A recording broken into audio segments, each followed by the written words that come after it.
Sir welcome to comedy nights. आप आए हमें दिल से खुशी हुई sir. Thank you Bittu ji. Pathan power.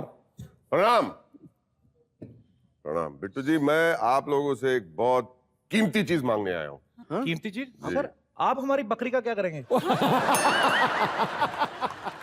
बकरी नहीं बिट्टू जी, मैं आपसे वोट मांगने आया हूँ और आप मुझे अगर वोट देंगे, भाव को वोट देंगे, तो मैं आप सबके अरमान पूरे कर दूंगा। माफ करना भाव, एक हाथ दे एक हाथ ले। मेरा वोट बिकाऊ नहीं है, समझा? मैं उसे वोट दूंगी जो देश के जनता के लिए अच्छा करे कुछ।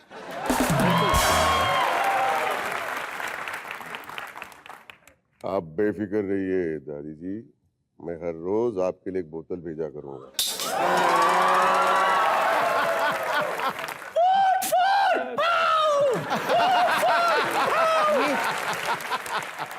राजू जी सर। आपको कितने साल से तनख्वाह नहीं मिली है? मेरे को 5 साल से। 5 साल से? हाँ जी। मैं दिलवा दूंगा। मेरा वोट आपके साथ है। मेरा वोट आपके साथ है। एक सेकंड भाऊ, ये बात मुझे कुछ हजम नहीं हुई कि मैं आपको दिलवा दूंगा। दिलवा दूंगा क्या मतलब? आप खुद दीजिए ना। आप मैं क्यों दूं भाई? आप देंगे। आप मैं कैसे दूंगा सर? मैं आपको एक बहुत बड़ी कंपनी में सीईओ का जॉब दिला दूंगा। अरे सर मुझे नहीं बनना सीईओ वीओ। हमें तो शुरू से सपना था पढ़ लिख के ऐसे किसी बैंक में क्लर्क लगे। क्या? सीईओ क्लर्क का बॉस होता है, सबका बॉस होता है। मेरे पापा कितने खुश होंगे कि उनका दामाद सीईओ है बाजी। तो सीईओ कितना दुखी होगा कि उसका ससुरा भीख मांगता है।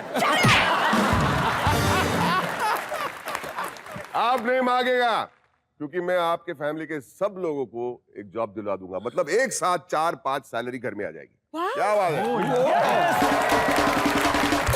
भाऊ ऐसा तो भूल के भी मत करना। इनके घर में इकट्ठा पैसा है, लड़ लड़ के मर जाएंगे ये लोग। आप जानते नहीं। शर्मा जी, आपको क्यों लगता है मेरी फैमिली ने कभी पैसे नहीं देखे हैं? देखे तो ऐसी हरकतें करते। उस दिन इसका बाप मेरे स्कूटर के पीछे बैठ के जा रहा है। बच्चन साहब की गाड़ी थी, कहता तेज कर, मैंने पेमेंट लेनी इनसे। मैं स्कूटर तेज करके बच्चन साहब की गाड़ी के पास ले गया, शीशा खड़का के कहता इतने बड़े आदमी बाबा 10 रुपए देके जाओ ना। ये तो काम करता तुम्हारा बाप।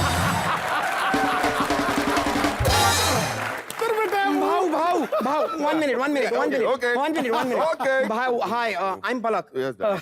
आप ना ऐसे सबके लिए कुछ करेंगे, इसके लिए ये करेंगे, उसके लिए वो करेंगे। मेरे लिए क्या करेंगे आप? भाऊ इसके लिए ना सामूहिक शौचालय बना दो। अकेली टॉयलेट इसको कम पड़ती है। Mister Sharma, me and my toilet are my personal matter. आप बीच में मत आइए प्लीज। आप बीच में मत आइए। तेरे टॉयलेट के बीच में आके हमने मरना।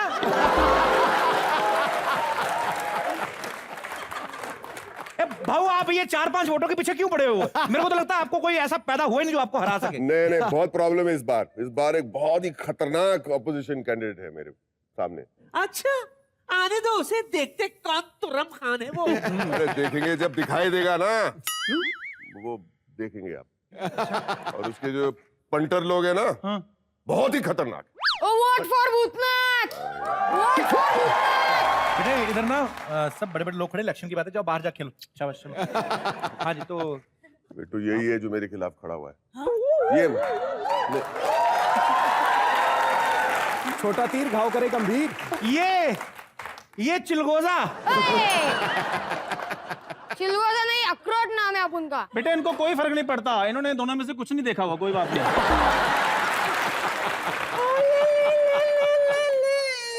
मेरा बच्चा, हाँ कभी शहद की मक्खियों को लड़ा है जो इलेक्शन लड़वाएगा? चला दादी, या 60 साल की हो गई, 7 साल की अकल नहीं तेरे को? हाँ, इसलिए तू इस बहू को सपोर्ट कर रही है? हाँ चल चल, दूर खड़े रहो अपन से। चल, एक मुक्का मार के तेरे सिर ना, सिर नारियल जैसा वो फोड़ दूंगा।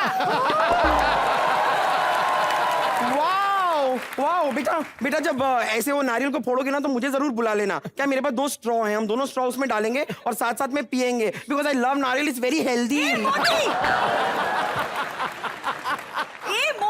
खाने पीने के अलावा और कुछ सूझता है कि नहीं तुझे? सूझेगा कि इसे इतनी तो सूझ गई है, और क्या सूझता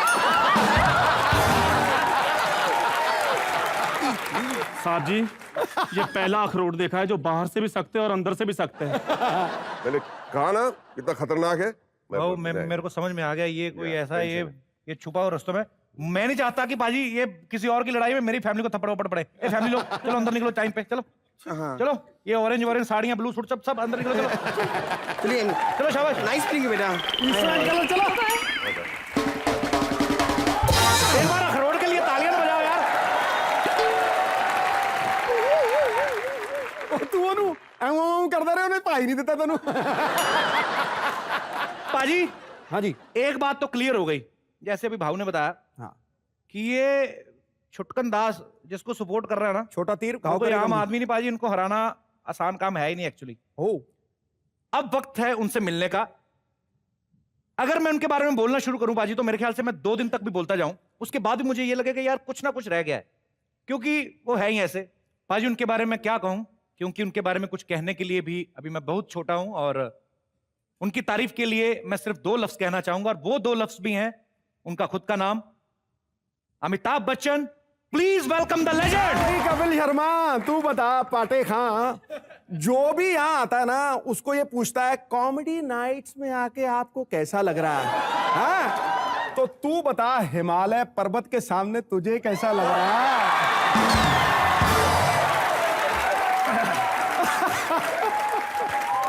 पाजी मुझे ना अभी लगना शुरू हुआ, अभी 1 साल तक, कई सालों तक लगता रहेगा। और बिकॉज हमारी इंडस्ट्री में चाहे कोई एक्टर हो, चाहे कोई डायरेक्टर हो, चाहे कोई राइटर हो, कोई भी हो, सबका एक सपना रहता है कि वो बच्चन साहब के साथ कभी स्टेज शेयर करे या कभी छोटा सा काम रोल करने को मिल जाए। और सर आज मैं ही नहीं, हमारी पूरी टीम का आपने सपना पूरा किया है। थैंक यू सो मच इस शो में आने के लिए। Thank you so much. वो नदियां इतराती बल खाती सागर से मिलने के लिए आतुर रहती हैं, लेकिन आज सागर हम जैसे छोटे मोटे नदी नालों से मिलने आ गए यार, ठोको तो इसलिए कपिल शर्मा, परखना मत, परखने से कोई अपना नहीं रहता, किसी भी आईने में देर तक चेहरा नहीं रहता। अबे बड़े लोगों से मिलने में जरा फासला रखना, दरिया जहां समंदर में मिला फिर दरिया नहीं रहता।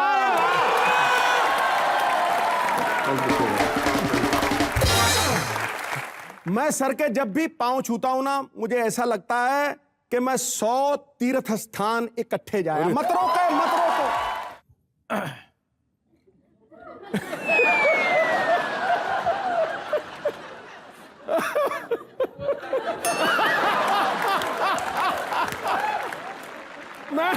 मैं सर को एयरपोर्ट पे मिला था, अमृतसर जा रहा था, तो मेरे पास आए, मैं यूं खड़ा रहा, कहां जा रहे हो? मैं कहा जी यूपी जा रहा हूं।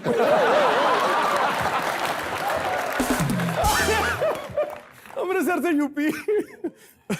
कैसे करें फिर अभी? अब तू क्या? पाजी मुझे वो दिन याद आ गए आज से 9-10 साल पहले, जब मैं पहली बार मुंबई आया तो मैं अमित सर के घर के सामने खड़ा, और 3-4 दोस्त थे हम लोग सर, तो एक ही मोबाइल होता था, पैसे शेयर करके रिचार्ज कराते थे। और मैंने वहां से अपनी मम्मी को फोन किया ना, मैंने कहा मम्मी मैं बच्चन साहब के घर के सामने खड़ा हूँ। तो मम्मी मेरी बोलती है अच्छा मिले, क्या कहते? मैंने कहा मम्मी मेरा ही थोड़ी ना वेट कर रहे थे वो बैठे बैठे। लेकिन आज मेरे लिए बहुत बड़ा दिन है सर, आप कॉमेडी नाइट्स में आए और ये शो धन्य हो गया सर, कंप्लीट हो गया। मैं चाहूंगा एक बार अमित जी के लिए जोरदार तालियां।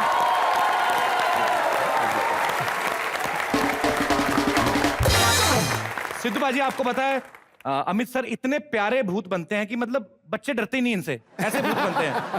तो सर उल्टा बच्चे डरने की बजाय भूतों से प्यार करने लगे हैं जब से आपने भूतों का किरदार किया। आपको नहीं लगता सर इससे भूतों के बिजनेस पे फर्क पड़ रहा है?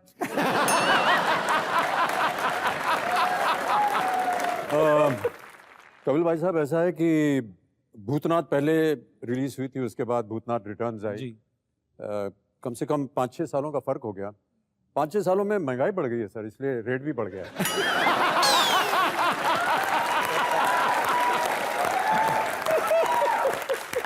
लेकिन एक बात है अमित सर, आपने भूतों का एक परसेप्शन चेंज कर दिया, भूतों का एक इमेज ही चेंज हो गया बाजी। आज से कुछ साल पहले आप जब फिल्में देखते थे, हॉरर फिल्में, उसमें दिखाया जाता था मतलब अजीब से भूत है, लंबे लंबे दांत बाल करके। तो मतलब अमित सर ने भूतों का एकदम, आप देख सकते हैं, मतलब बड़े कॉर्पोरेट टाइप भूत, सूटेड बूटेड भूत, ऐसा लग रहा है अभी जस्ट बैंक से अपनी शिफ्ट कर खत्म करके तो सब्जी लेते हुए घर जाएंगे। मतलब सर मुझे तो ना जब से आपको देखा है ना एक भूत के कैरेक्टर में, मुझे उन जो बेचारी लड़कियां जो पहले भूतों की फिल्मों में बनती थी ना हीरोइन, उन पे बड़ा तरस आता है। रात को 1 बजे ठंडे पानी का शावर खोल देते थे, पीछे नहा रही हैं और पीछे से वही वाला भूत आता था जो मैंने बताया ना, तो आगे उनको पकड़ता था। वो बेचारी जब से भूतनाथ देखी उन्होंने, वो बड़ा पछता रही है, कहती हमारे जमाने में तो ये भूत होते ही नहीं थे। नहीं तो पर खैर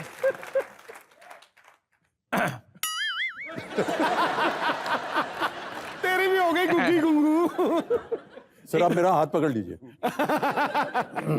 हाँ जी, अब बोली दो पाजी।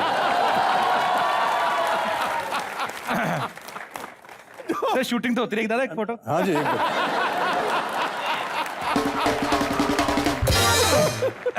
बेटा इधर आप बात सुन रहा। ये पार्थ हैं, इतने बड़े हो गए, हमें घूमते फिरते ये वो, अभी भी हम लोग बच्चन साहब के साथ खड़े होते तो डर लगता है। बेटा आप तो बड़ा ऐसे बोल रहे थे, आपको डर नहीं लगता अंदर? नहीं मतलब पहली बार डर गया था लेकिन बाद में नहीं, मतलब वो दोस्त की तरह ही है।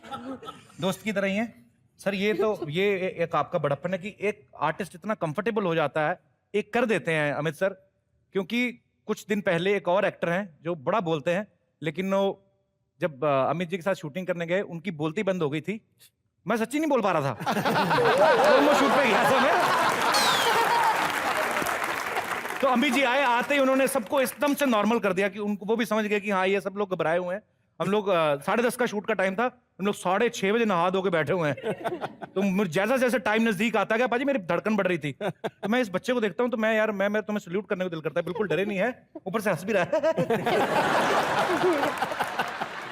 एक बार जोरदार तालियां अमित सर के लिए, बमन सर के लिए और छोटे से बच्चे पार्थ के लिए।